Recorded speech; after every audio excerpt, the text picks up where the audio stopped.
Hello and welcome back to Asset Guide YouTube channel.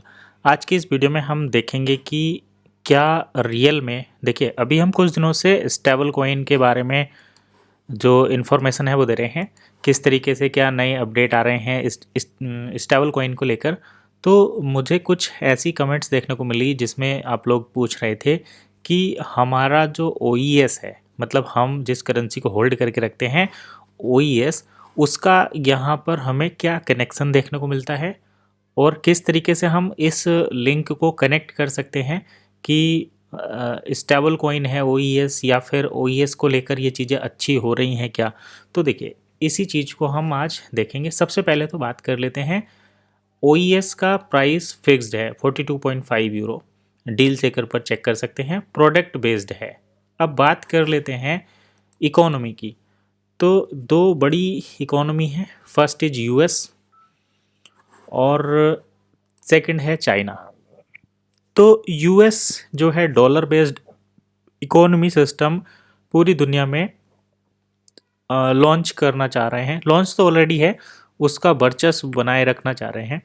But अगर हम बात करें चाइना की, तो चाइना कहीं ना कहीं टक्कर दे रहा है US को, और वे चाहते हैं कि दुनिया से डॉलर का वर्चस्व ख़त्म हो और उसके अल्टरनेटिव मेटल बेस्ड जो करेंसी सिस्टम है वो आए। इसीलिए आपने देखा होगा पिछले कुछ दिनों में सिल्वर गोल्ड के प्राइस भी काफ़ी हाई जा रहे हैं। क्रिप्टो एक अल्टरनेटिव है, बट अगर हम देखें हर एक रीजन, हर एक ग्रुप, चाहे वो ब्रिक्स हो, चाहे यूरोप का कोई समिट हो, वो चाहे RIC हो या फिर यूरोप के कुछ कंट्री का हो, वो सभी ये चाहते हैं कि हम अपनी लोकल करेंसी का कहीं ना कहीं अपग्रेड करें और उसको ही वर्ल्ड लेवल पर ट्रेड करने लायक, यूज़ करने लायक बनाएं, हम डॉलर को बाईपास करें।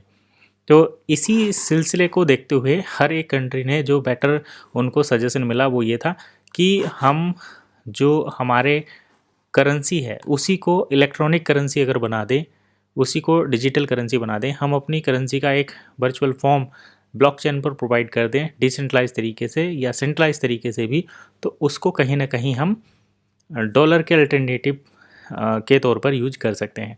तो इसी से रिलेटेड जो रिपोर्ट है वो ये analyticsinsight.net पर इथीरियम की ये न्यूज़ है कि इथीरियम देखिए ट्रांसफ़र करने के लिए किसी भी कॉइन को ब्लॉकचेन नेटवर्क की ज़रूरत पड़ती है, और Ethereum stable coin transfer surge, मतलब इथीरियम पर स्टेबल कॉइन का ट्रांजेक्शन बढ़ा है, on chain liquidity structure shift हुई है। तो पहले जितने लोग इथीरियम ब्लॉकचेन का यूज करते थे स्टेबल कॉइन के लिए, उससे ज़्यादा अब कर रहे हैं। तो जो blockchain on chain liquidity structure है वो कहीं ना कहीं सर्ज हुआ है पिछले कुछ टाइम में। तो ये बड़ा इम्पोर्टेंट फैक्टर है।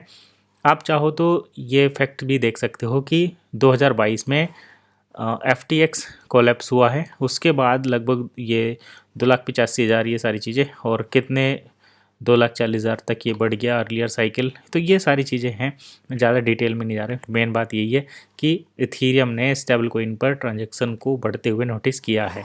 अब बात कर लेते हैं कि चाइना जो क्रिप्टो के जस्ट अगेंस्ट है, बट एक बात समझो आप कि अगर ग्लोबल ट्रेड क्रिप्टो में ही हो रही हैं या डिसेंट्रलाइज ही हो रही हैं, सब चीज़ें डिजिटल हो रही हैं, तो चाइना अगर ये बोलने लगे कि हम अपनी पेपर करेंसी यूज़ करेंगे तो वो कहाँ स्टैंड करेगा? नहीं करेगा। इंटरनेशनली ट्रेड तो करना ही है।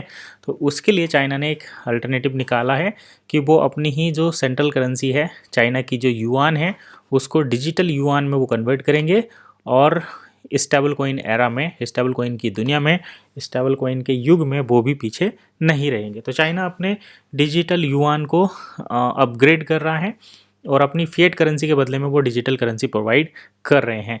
और इसी से रिलेटेड काफ़ी सारी चीज़ें देखने को आई हैं कि वो ECNY मतलब डिजिटल युआन जो करेंसी है उसको लॉन्च कर रहे हैं, और 1 जनवरी से यहाँ पर कुछ अपडेट भी है।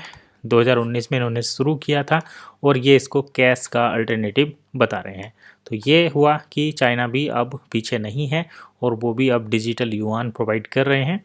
तो अब हम बात कर लेते हैं कि इसका कहाँ पर एग्जिस्टेंस है। मतलब सबसे पहले तो आप ये देखो, हर एक करेंसी जिनके पास अपनी खुद की करेंसी है वो अपनी ही करेंसी को डिजिटल बना रहे हैं। तो अब इंडिया है वो क्रिप्टो से पहले रुपए को प्रीफर करेगा, और अगर उसको बिटकॉइन पर जाना भी पड़ा तो वो बिटकॉइन से पहले अपने ई रूपी को प्रेफर करेगा, और उसके बाद अगर उसको एशिया में डील करना है तो यूपीआई पेमेंट सिस्टम को वो ज़्यादा प्रीफर करेंगे compare to other payment system. ऐसे ही हर एक कंट्री और उसके सपोर्टिव रीजन का ये कहना रहेगा कि वो अपनी ही, जैसे चाइना अगर बात करें हम, तो चाइना जो अपनी करेंसी को यूज करेगा वो सबसे पहले अपनी फिएट करेंसी, जब उसको अपग्रेड करेगा तो डिजिटल यूएन या इलेक्ट्रॉनिक युआन, और ऐसे ही चाइना के बाद रसिया, ऐसे ही जापान और इवन यूरोप भी। तो यूरोप भी अपने डिजिटल यूरो को वो ज़्यादा अपग्रेड या यूज करने की कोशिश करेंगे। अब बात कर लेते हैं कि OES। तो OES एक प्राइवेट संस्था के द्वारा बनाई गई करेंसी है। बल्गेरिया में इसको जनरेट किया गया था। अभी हेड ऑफिस इनका वियतनाम में है, हांगकांग वियतनाम में ही है। तो वियतनाम से इसको मैनेज किया जा रहा है। ये यूटिलिटी टोकन के तौर पर हैं और पेमेंट सर्विस के तौर पर आप इनकी टेक्नोलॉजी यूज कर सकते हैं। डील सेकर पर प्रोडक्ट की बाइंग सेलिंग इनके द्वारा होती है। तो टेक्नोलॉजी ये फ्यूचर की है, बड़ी एडवांस है, बट इसको पेमेंट सिस्टम के तौर पर यूज किया जाएगा, इसमें एक बड़ा सवाल आ जाता है कि क्या बल्गेरिया में इसको एक करेंसी कंसिडर किया जाता है, क्योंकि हर एक कंट्री अपनी ही करेंसी को इलेक्ट्रॉनिक करने में लगी हुई है। और क्या बल्गारिया में पहले से ही एक डिजिटल या इलेक्ट्रॉनिक करेंसी है, ऐसा उनको पता है?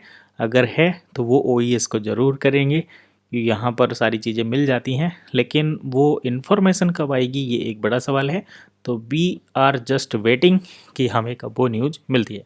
तो आई होप आपको मैसेज, जो डीप नॉलेज है वो समझ में आई होगी, जो डीप मैसेज, इनसाइड मैसेज हम देना चाहते हैं। अगर आपको समझ में आया है तो आप कमेंट करिए और आप मुझे बताइए कि आप कहाँ तक देखते हैं इस टेक्नोलॉजी को। तो चलिए फिलहाल इतना ही, नेक्स्ट वीडियो में फिर मिलेंगे, तब तक के लिए कीप वॉचिंग एसेट गाइड।